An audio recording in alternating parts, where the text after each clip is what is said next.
अच्छे लोगों के साथ हमेशा बुरा क्यों होता है? वहीं जो लोग बुरे कर्म करते हैं और अज्ञान की राह पर होते हैं वो खुशहाल दिखते हैं। श्री कृष्ण जी ने इसका जवाब गीता में दिया है। आपने महसूस किया होगा कि जो लोग अच्छे कर्म करते हैं वो परेशान रहते हैं, वहीं जो बुरे कर्म करते हैं वो खुशी से रह रहे होते हैं। अच्छे कर्म करने वाले परेशान होते हैं कि आखिर उन्हें इतनी परीक्षा क्यों देनी पड़ रही है, जबकि जो अधर्म की राह में हैं वो खुश हैं और जिंदगी का लुत्फ उठा रहे हैं। अगर आपके मन में भी ये सवाल आया है तो आज हम आपको इसका जवाब देंगे। ये जवाब वो है जो भगवद गीता में लिखा है और श्री कृष्ण जी ने अर्जुन को दिया था। भगवद गीता में वर्णित कथा के अनुसार जब भी अर्जुन के मन में कोई दुविधा होती थी तो वो श्री कृष्ण जी के पास पहुंच जाते थे। एक बार की बात है, अर्जुन भगवान श्री कृष्ण जी के समीप आकर कहा कि वो दुविधा में हैं और इसका जवाब वो श्री कृष्ण जी से चाहते हैं। श्री कृष्ण जी ने पूछा कि क्या सवाल है?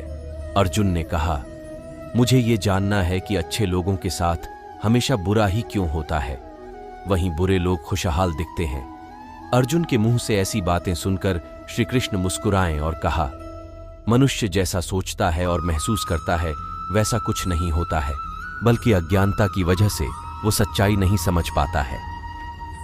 अर्जुन उनकी ये बात समझ नहीं पाए। इसके बाद श्री कृष्ण जी ने क्या कहा वो जानते हैं। श्री कृष्ण जी ने अर्जुन से कहा, पार्थ, मैं तुम्हें एक कथा सुनाता हूं, उसे सुनकर तुम समझ जाओगे कि हर प्राणी को उसके कर्म के हिसाब से ही फल मिलता है। प्रकृति हर किसी को अपनी राह चुनने का मौका देती है। अब वो मनुष्य की इच्छा पर निर्भर करता है कि उसे धर्म की राह चुननी है या अधर्म की। कथा शुरू करते हुए श्री कृष्ण जी ने कहा, एक नगर में दो पुरुष रहा करते थे। एक पुरुष व्यापारी था जिसके जीवन में धर्म की बहुत महत्व थी। वो पूजा पाठ में यकीन रखता था। वो हर रोज मंदिर जाता था और दान धर्म भी करता था और हर रोज भगवान की पूजा करता था। वहीं दूसरा पुरुष बिल्कुल विपरीत था। वो हर रोज मंदिर तो जाता लेकिन पूजा करने नहीं, बल्कि मंदिर के बाहर से जूते चप्पल चुराने।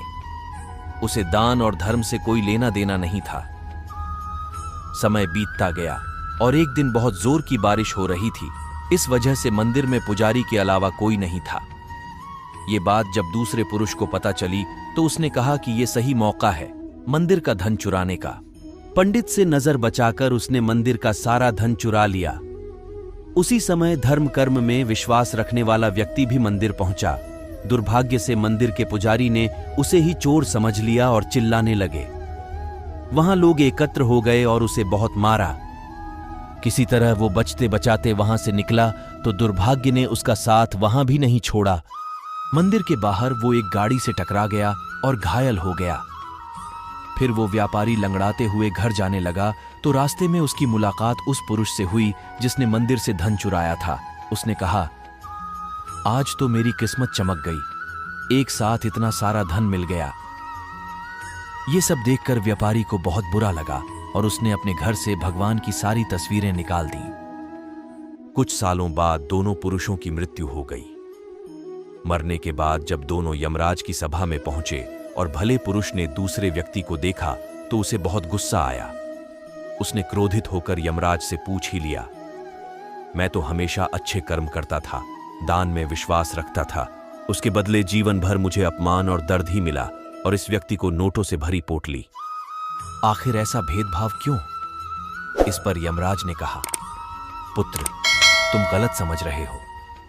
जिस दिन तुम्हारी गाड़ी से टक्कर हुई थी वो दिन तुम्हारे जीवन का आखिरी दिन था, परंतु तुम्हारे अच्छे कर्मों की वजह से तुम्हारी मौत सिर्फ एक छोटी सी चोट में बदल गई। तुम इस दुष्ट व्यक्ति के बारे में जानना चाहते हो। दरअसल इसके भाग्य में राजयोग था, मगर इसके कुकर्मों और अधर्म की वजह से वो सिर्फ एक छोटी सी धन की पोटली में बदल गया। कथा सुनाने के बाद श्री कृष्ण अर्जुन से कहते हैं, पार्थ, क्या अब तुम्हें तुम्हारे सवाल का जवाब मिल गया? ऐसा सोचना कि भगवान तुम्हारे कर्मों को नजरअंदाज कर रहे हैं, ये बिल्कुल भी सत्य नहीं है। भगवान हमें कब क्या किस रूप में दे रहा है मनुष्य को समझ में नहीं आता है, मगर आप अच्छे कर्म करते रहें तो भगवान की कृपा हमेशा बनी रहती है। इसलिए अपने अच्छे कर्मों को बदलना नहीं चाहिए, क्योंकि उसका फल हमें इसी जीवन में मिलता है। इसलिए मनुष्य का फर्ज है कि वो हमेशा अच्छे कर्म करते रहे, क्योंकि श्री कृष्ण जी ने गीता में भी बताया है कि किसी के द्वारा किया गया कर्म बेकार नहीं जाता है, चाहे वो अच्छा हो या बुरा। समय और धैर्य से हम जीवन में सब कुछ प्राप्त कर सकते हैं।